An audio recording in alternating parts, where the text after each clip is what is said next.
oppression. They don't want people to know about the atrocities and war crimes that they themselves are supporting.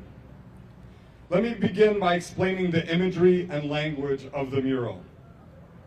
It was an artistic way of reflecting the current genocide that is being perpetrated against the Palestinian people by Israel, and which is being supported by our government and funded with our tax dollars.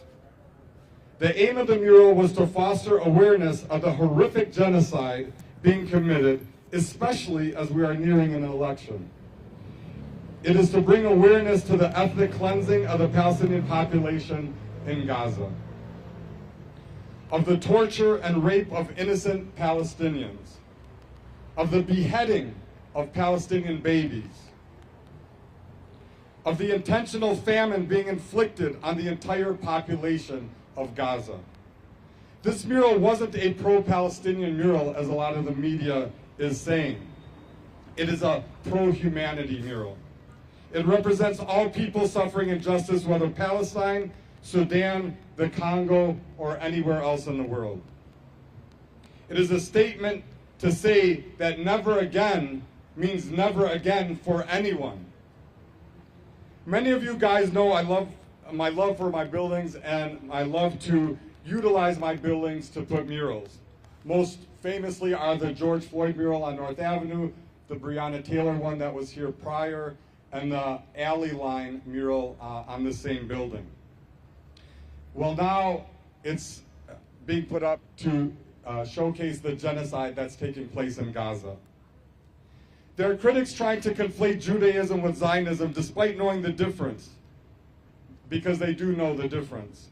When the Star of David is displayed on fighter jets dropping bombs that murder thousands at a time, and tanks display the star as they bomb hospitals, schools, mosques, and churches, and while the star is displayed on the uniforms of the illegal Israeli occupation forces as they snipe children and torture and rape hostages, and when the star is on the flag of an apartheid regime that not only confess to their plans of ethnic cleansing, but are showing us live as they face war crime charges with the International Criminal Court. Clearly, this symbol is more than just a religious one, but a political one that carries actions equating it with the swastika. I even had it painted in apartheid blue to represent the repulsive flag. I ask if these same racist individuals and organizations, if they condemn the atrocities being committed by the government that they pledge their true allegiance to against the Palestinians, and do they condemn the weaponization of this symbol? I think I can answer that for them. They do not. The Common Council came out with a press release critical of the mural on Saturday. Imagine that. My mural got them to work on a Saturday. Do you think they called me to ask me of the meaning? I know many of them would probably need some help. Rather, they chose to release a statement that not only reflected their ignorance, but one that actually encouraged division and hatred. And then you wonder why we have problems in the city that go unresolved. Because we have older people who will work overtime for a piece of art instead of working to resolve the real problems we have in our community and in the city. Clearly, they're worried about their political aspirations, campaign donations, instead of freedom, justice, and community. Your presence here today is a continual reminder of the strength that comes from our community. Your voices, our voices, whether in conversation, act, or displays of art, have resonated with the core belief that freedom of expression is a fundamental right we must all cherish and protect. Together, we have demonstrated our community's courage to stand up for what is right, and that if you value dialogue, education, and justice for everyone, then you should show it in your actions.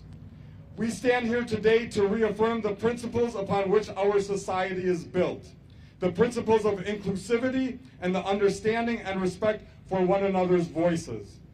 Unfortunately, the Zionist community in Milwaukee does not cherish these values, and in fact has shown us over the last 11 months and 75 years that they never had any values whatsoever. I also want to acknowledge others in our community as well, who may have faced similar challenges. Our collective experiences shall serve as a powerful reminder that the fight for freedom and justice is not just an individual battle, it is a shared responsibility. We are all custodians of this right, and it is our duty to ensure that it remains alive and well in our community. We will not let our voices be silenced. As we move forward, let us commit to fostering an environment where our voices can be heard and every opinion can be expressed as we continue to build a community that is not only vibrant and inclusive, but also resilient like that of the Palestinian people. Let us continue to fight and be a voice for the voiceless, because if you're not enraged about the injustices taking place, then you're not informed. Free Palestine from the river to the sea. And I would like to actually invite Michael Gauthier up here to make a comment. And the reason I want to invite him, I got banned from Facebook again, but I'm back on. But I had saw a picture that he had posted. And then when I checked the security footage, I had saw how he approached the Zionist criminals as they were attempting to destroy this mural. It took quite a bit. And if you see the video, you'll see that the gentleman definitely needed the physical work. But he risked his life, actually, because the father of the gentleman who was destroying the mural, along with the father, threatened to hit him with a hammer. The individuals that were destroying the mural came prepared and came equipped with an axe, a sledgehammer, other hammers, and tools. So I commend Michael for standing up for what he believes in, for approaching them and risking his life in doing so, because he does. I'll let him speak to what he believes in, but I want to introduce Michael Gauthier, who is also, if I may add, is also a resident of the River West neighborhood. Thank you. Wow, that was a great speech. And I'm afraid I'm probably going to be a bit of a letdown after that. I'm not an orator by any stretch of the imagination, and I'm not even an activist. In fact, when Isan asked me to say a few words here, I had mixed feelings right away, because I know there are a lot of people standing here behind me. There's a lot of people in the community who have put a lot more energy into this struggle than I have, and that makes me feel a little bit guilty. But I guess this is one of those questions of do what you can when you can. And I was just a guy coming home from work the other night, and I saw some criminals destroying this mural that was behind us. And it's a mural I understood like most thinking people do. I understood what the artist was trying to do, and I was definitely in favor of the statement. I'm definitely in favor of freedom of artistic expression and freedom of political speech in general. So even if I had disagreed with it, which I didn't, even if I disagreed with it, I would have stopped to do the right thing when there are criminals destroying so much property in front of me. So that's all I did, and I wish I could do more. I think we all wish we could do more, but I did what I could when I was there. And I did it for a world where we can engage in political speech.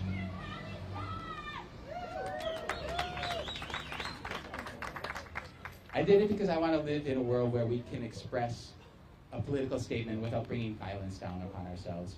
And I stood, Isan's right, I stood here on this curb, and there was an angry man screaming in my face, waving a hammer, saying he was going to hit me with it. Thank God that didn't happen. Thank God his partner in crime talked him down a little bit, but we have to ask ourselves what effect that has on the world that we live in. It's not a good one. I would like to, I mean, again, I'll repeat myself. I would like to live in a world where we can have a political dialogue, where we can see obvious and manifest wrongs like what's happening in Gaza right now and what's been happening in that area for 75 years. Even a world where we can disagree with each other without being threatened physically.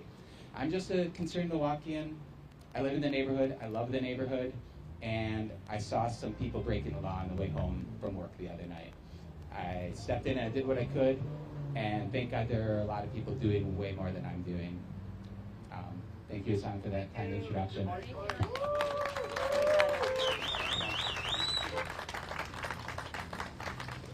Thank you, Michael. That's a problem. There's not enough people that are doing what they can do. So really, we're incredibly grateful for you being here and being a voice of reason. And I think what you did is really what Palestinians have been dealing with.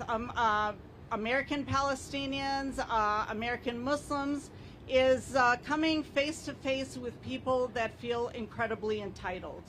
People that feel that they will use whatever parts of the law or break the law and they will get away with it. And that's exactly what we're dealing with. Next, I would like to invite the co-chair of the Wisconsin Coalition for Justice in Palestine, Dr. Rachel Buff. She is a co-founder of Jewish Voice for Peace.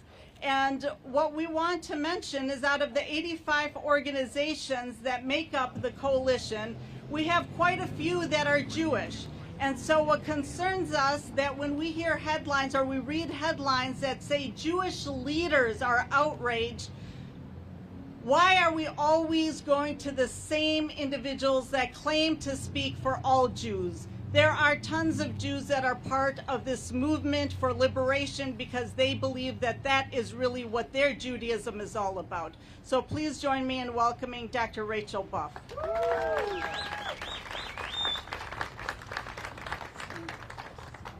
Thank you, sister. And thank you all for coming out here. To the media, it's really lovely to see you. It would be lovely to see you more often. I don't want to brag or anything, but I'm a Jewish leader. And when there's something in the community that's happening like this that's very controversial and polarizing, no one from the media calls Jewish Voice for Peace Milwaukee. No one from the media talks to anti-Zionist Jews. And there are more and more of us. Great. So just a public service announcement, if you're going to talk about the Jewish community, you're going to talk about us. You have to. Studies show that most Jews under 40 do not see Israel as part of their Judaism, as a necessary part of our Judaism. So if you want to be on time and hip with the young people and know what's really going on, you have got to talk to anti-Zionist Jews, not just today because this was a swastika and it was so controversial, but every single time this comes up. We have all been, the rest of us, not the media people, we've been out here for a year protesting the worst thing I've ever seen. I'm 62 and the worst thing I've ever seen are the images coming back from Gaza and the West Bank. And somehow this just gets routinely tossed aside so that I think most Americans, if you ask them, would not know it's still going on because it is not in the headlines. I'm really not trying to lay this at the feet of the people who nicely came out today from the media. I want to say to my comrades in struggle, solidarity, it's been a real difficult year and it's going to be a real difficult year going forward until we end this, until we free Palestine.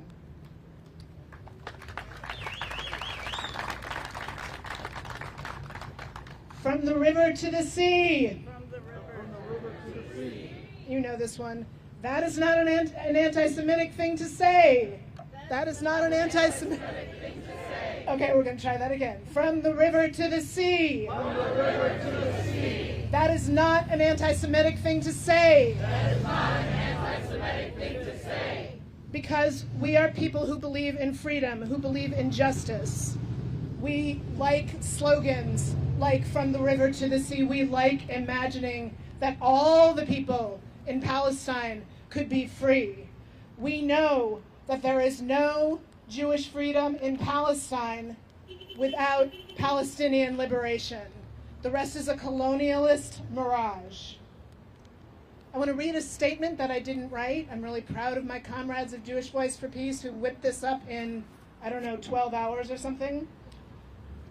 We as Jewish Voice for Peace Milwaukee feel inclined to speak on the recent controversy surrounding the mural at Holton and Locust, depicting a swastika combined with a Star of David, along with the words, "The irony of becoming what you once hated."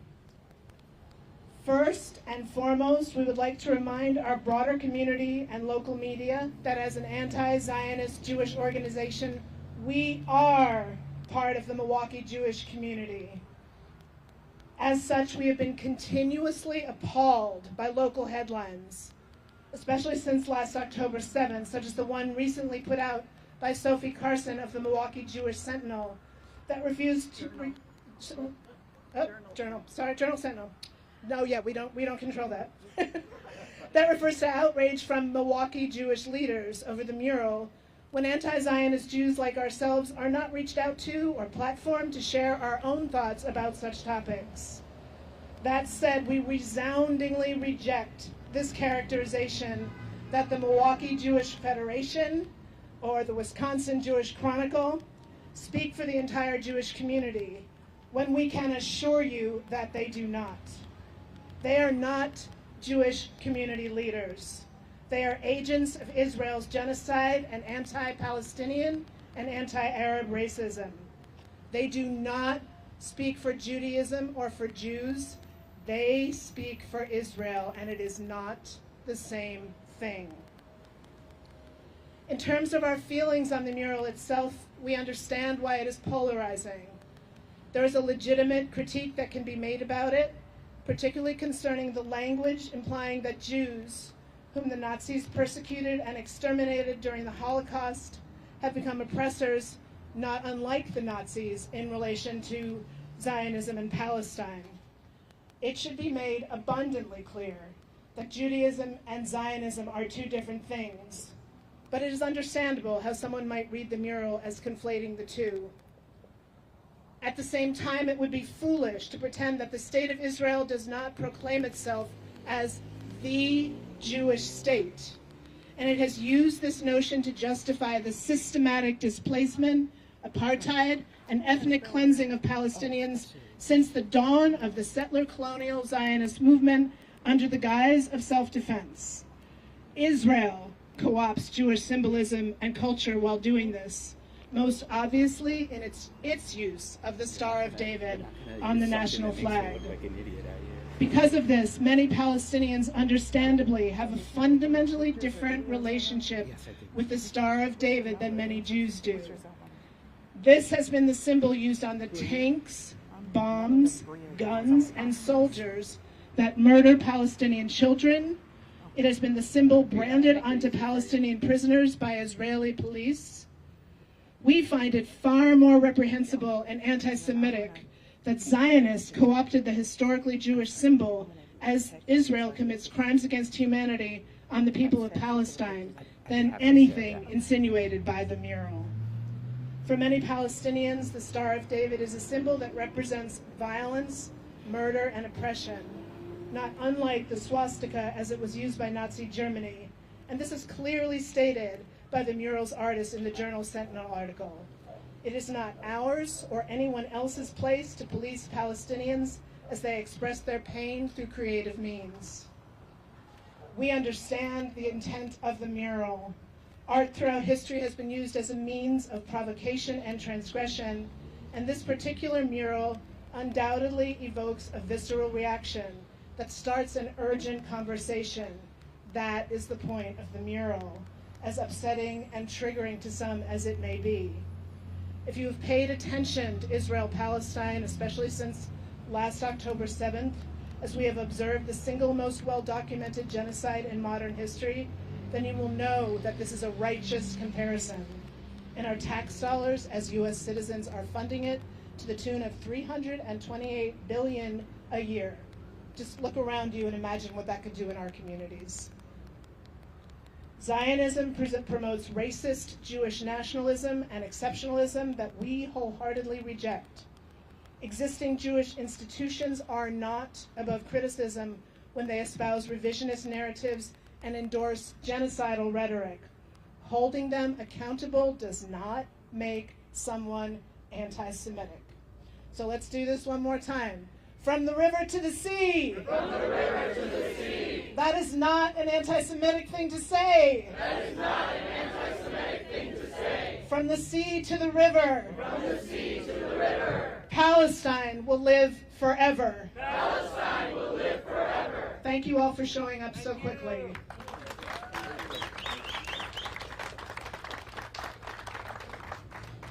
Thank you, Rachel. As I mentioned, my name is Janine Najib, and I'm representing the Wisconsin Coalition for Justice in Palestine.